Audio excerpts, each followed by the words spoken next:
आज हम लोग बहुत ही इंपॉर्टेंट सेशन लेके आए हैं, मेंसुरेशन के क्वेश्चन सॉल्व करेंगे और वो भी किसके, एमएल अग्रवाल के बुक से। तो आज हम लोग सिर्फ 1 to 5 क्वेश्चन सॉल्व करेंगे और 1 to 5 ऐसे करके 5-5 क्वेश्चन की सारी सीरीज आएगी, ठीक है, सारी वीडियोस आपको मिलेंगी। तो आज पहले क्वेश्चन से शुरू करेंगे। क्वेश्चंस आपको स्क्रीन पे दिखेगा, ठीक है, और मैं पढ़ के क्वेश्चन बताऊंगा और फिर उसे सॉल्व करते हैं। तो चलिए पहले हम लोग फर्स्ट क्वेश्चन शुरू करते हैं। Find the area of a triangle whose base is 6 cm and corresponding height is 4 cm। तो अगर आप लोग ये पहली बार देख रहे हैं इस वीडियो को, इस चैनल पे पहली बार आए हैं, मेंसुरेशन के बारे में कुछ भी नहीं पता है, तो इसके जस्ट पहले मैंने मेंसुरेशन के ऊपर एक ट्रायंगल के ऊपर मैंने एक वीडियो बनाई है छोटी सी, जाके उससे पहले देख लीजिए, क्योंकि उस पर मैंने सब बताया हुआ है किसके बारे में, जो इसमें फॉर्मूले यूज होने वाले हैं, हेरोन्स फॉर्मूले का भी उसमें जिक्र है। तो प्लीज उसे एक बार देखें और उसके बाद फिर इस पे आए, ठीक है। चलिए तो पहले क्वेश्चन से शुरू करते हैं। यहाँ पे क्या है कि एक ट्रायंगल की बात हुई है, क्वेश्चन नंबर 1 है। क्वेश्चन नंबर 1 में एक ट्रायंगल की बात की गई है और ये ट्रायंगल का हमें बेस दिया है और हाइट दिया हुआ है। ये ट्रायंगल किस भी टाइप का हो सकता है, हमें नहीं पता है कि राइट एंगल ही है क्या, कैसा है। तो इसमें दे रखा है कि उसका जो बेस है वो 6 सेंटीमीटर है और हाइट जो है वो 4 सेंटीमीटर है, ठीक है। तो बेस इसका कितना है, 6 सेंटीमीटर का है और इसकी जो हाइट है, ये हाइट होती है, ये 4 सेंटीमीटर की है। फॉर्मूला क्या होगा, फॉर्मूला होता है एरिया का इज इक्वल टू क्या होता है normally, half into base into height, यही होता है। तो यहां पे क्या कर देंगे, 1/2 इंटू बेस हो गया 6 और इंटू हाइट हो गया 4। कितना हो गया, 2 3 जा 6, 3 4 जा 12। तो 12 सेंटीमीटर स्क्वायर। ध्यान देंगे यहाँ पे सेंटीमीटर स्क्वायर बहुत ही ज्यादा जरूरी है लिखना, क्योंकि इसकी वजह से भी मार्क्स कभी कभी कट जाते हैं। तो ये था पहला क्वेश्चन। अब दूसरे क्वेश्चन पे चलते हैं। दूसरे क्वेश्चन में find the area of a triangle whose sides are. इसमें 3 क्वेश्चन है। तो क्वेश्चन नंबर 1 मैं नहीं कराऊंगा, वो खुद से आप ट्राई करेंगे और कमेंट जरूर करेंगे कितना आंसर आया सबका। दूसरे क्वेश्चन पे चलते हैं। हुज साइड्स आर में दिया है कि 29 सेंटीमीटर, 20 सेंटीमीटर एंड 21 सेंटीमीटर। मतलब कि एक ट्रायंगल है और उस ट्रायंगल के तीनों साइड के बारे में जिक्र किया गया है।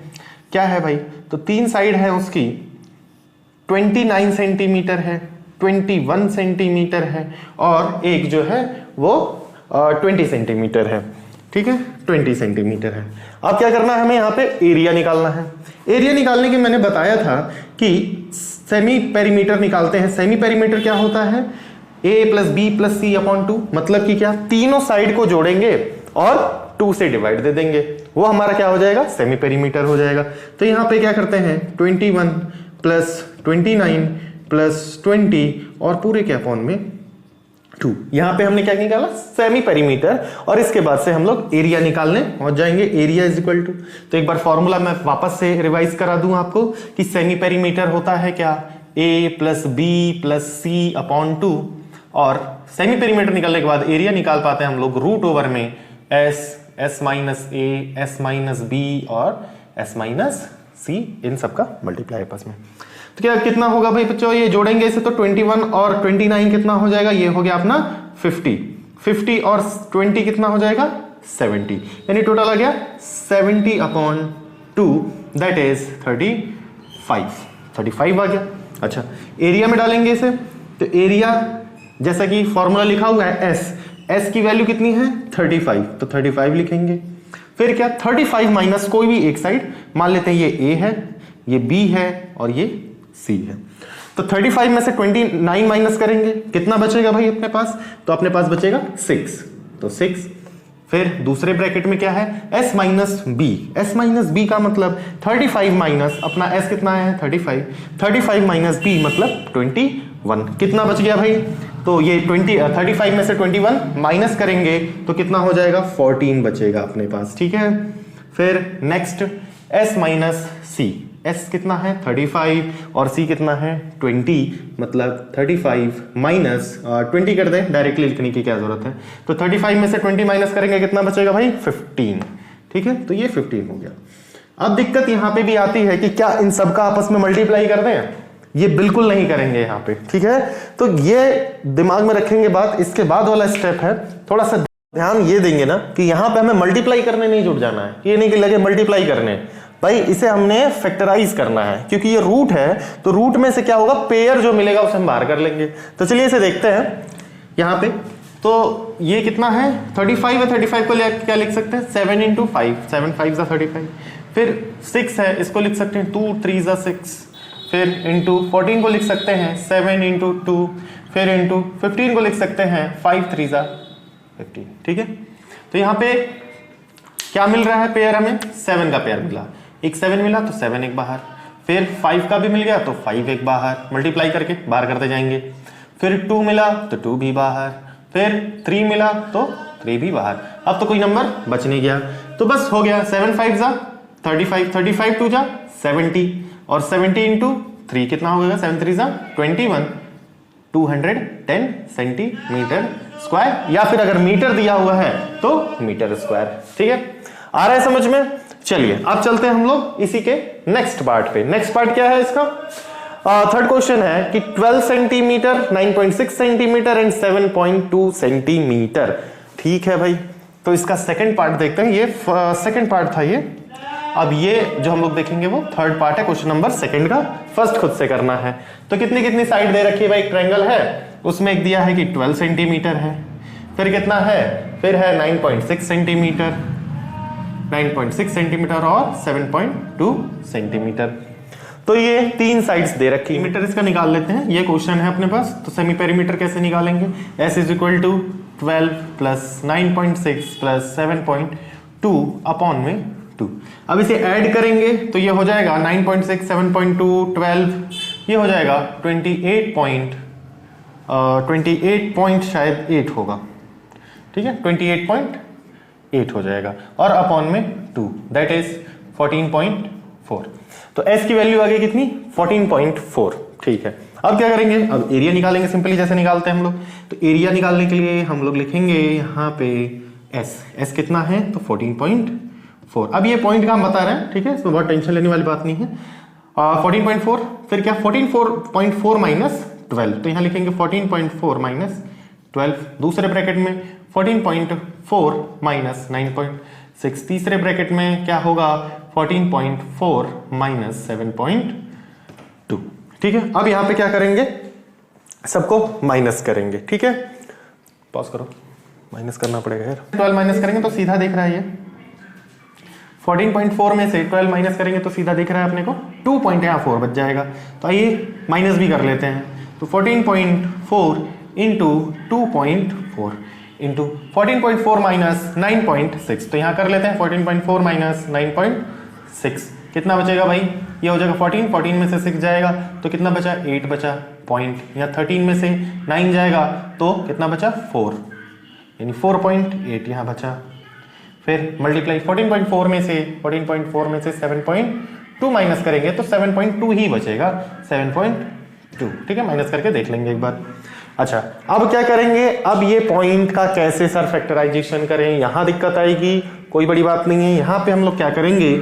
इन सबको पॉइंट से हटाते हैं, और हटाने के लिए हम लोग क्या करेंगे?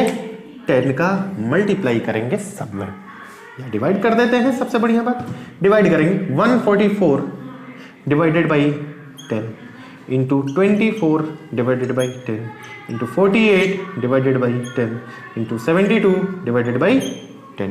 कितने 10 हो गए? तो ये 1/10 पेयर बन गया, 1/10 इंटू 1/10 इंटू 1/10 इंटू 1/10, और यहाँ से ये बाहर भी आ जाएंगे। किस फॉर्म में आएंगे? नहीं समझ में आ रहा है? ध्यान से देखेंगे यहाँ पे। इसको ऐसे भी लिख सकते हैं हम लोग कि 1/10 था, ठीक है, 144 अपॉन में 10 है। इसको हम ऐसे भी लिख सकते हैं कि 144 into 10 to the power of -1। ठीक है, या तो ऐसे कर लें या फिर डायरेक्टली कर लेते हैं। तो हम लोग क्या करते हैं? डायरेक्टली कर लेते हैं। चलिए यहां से निकाल लेते हैं, होप कि समझ में आ रहा होगा। ये एक 1/10 का पेयर बनेगा, एक बाहर आ जाएगा 1/10 इंटू 1/10 का पेयर बना, ये भी बाहर आ गया 1/10। ठीक है, रूट में क्या बचा रहेगा? अब रूट में बचे रहेगा ये नंबर 144 इंटू 24 इंटू 48 इंटू 72। अब यहां पे क्या करेंगे? अब यहां पे इसका हम लोग फैक्टराइजेशन करेंगे, और फैक्टराइजेशन से क्या करेंगे? नंबर जो मिलेंगे सेम पेयर मिलेंगे उनको बाहर कर लेंगे। ठीक है, तो देखते हैं आगे। यहां पे आगे से लिखते हैं। यहां पे ये कितना हो जाएगा? 1/100, तो 1/100 और क्या बचा? इंटू रूट ओवर क्या है 144। 144 को क्या लिख सकते हैं 12 इंटू 12 144 इंटू 24 को क्या लिख सकते हैं 6 इंटू 4 24 इंटू 48 को क्या लिख सकते हैं 48 को भी हम लोग लिख सकते हैं 6 इंटू 4 6 4 24 और इंटू 2 48। एक बार थोड़ा सा समझ लेंगे 48 को कैसे मैंने फैक्टराइज किया, तो इसे डायरेक्टली एलसीएम निकाल रहे हैं हम एक्चुअली, लेकिन यहाँ पे देखिए 48 क्या होता है 24 का डबल 24 इंटू 2 दैट इज 48, और इसको भी मैंने क्या किया फैक्टराइज कर लिया। ठीक है, ये शायद दिख नहीं रहा है, मैं नीचे कर देता हूं। यहाँ पे 48 को मैंने क्या किया 24 इंटू 2, और यहाँ पे क्या करेंगे इसको भी फैक्टराइज करेंगे 6 इंटू 4 इंटू 2। आया समझ में, 6 4 24 24 इंटू 2 दैट इज 48। तो यहाँ पे मैंने वही लिखा है, समझ में आ रही बात। उसी तरह 72 को देखते हैं, तो 72 को क्या हो जाएगा 72 को 36 इंटू 2 72, और 36 भी किसका है तो 6 इंटू 2। आ रही बात समझ में, ऐसे करते हैं फैक्टराइज। तो इंटू 6 इंटू 6 इंटू 2। अब आगे क्या, अब जो पेयर मिल रहे हैं उन्हें बाहर करते जाएंगे, ये मैं मिटा देता हूं। अब जो पेयर मिल रहा है उसे हम लोग बाहर करते जाएंगे। तो पेयर किसका किसका मिल गया भाई 1/100 तो यही था, कोई बात नहीं। 12 एक मिला 12 इंटू 6 का पेयर मिला 6 इंटू 4 का पेयर मिला 4 इंटू 2 का पेयर मिल गया 2 इंटू और फिर 6 का पेयर मिला तो 6। ठीक है, अब ये क्या हो जाएगा इन सब का मल्टीप्लाई करेंगे तो 12 6 जा फिर 4 में फिर 2 में फिर 6 में। ठीक है, कितना आएगा ये आएगा 3 4 5 6 अपॉन में 100 आ गया, तो कितना आ जाएगा that is 34.56 centimetre square. Upon में 100 आ जाए या फिर मल्टीप्लाई 100 हो, उसको भी मैंने बता रखा है वीडियो में कि कैसे सॉल्व करते हैं। तो अपनी पुरानी वीडियो पड़ी हुई है, अगर उसमें भी कोई दिक्कत आ रही हो तो वहां पे भी जाके आप लोग देख सकते हैं। तो ये आंसर हो जाएगा किसका हो गया, तो ये क्वेश्चन नंबर 2 का थर्ड पार्ट था जो हमने सॉल्व कर लिया। इतनी बात तो समझ में आ रही है। अब चलते हैं फटाफट नेक्स्ट क्वेश्चन पे बिना टाइम वेस्ट किए।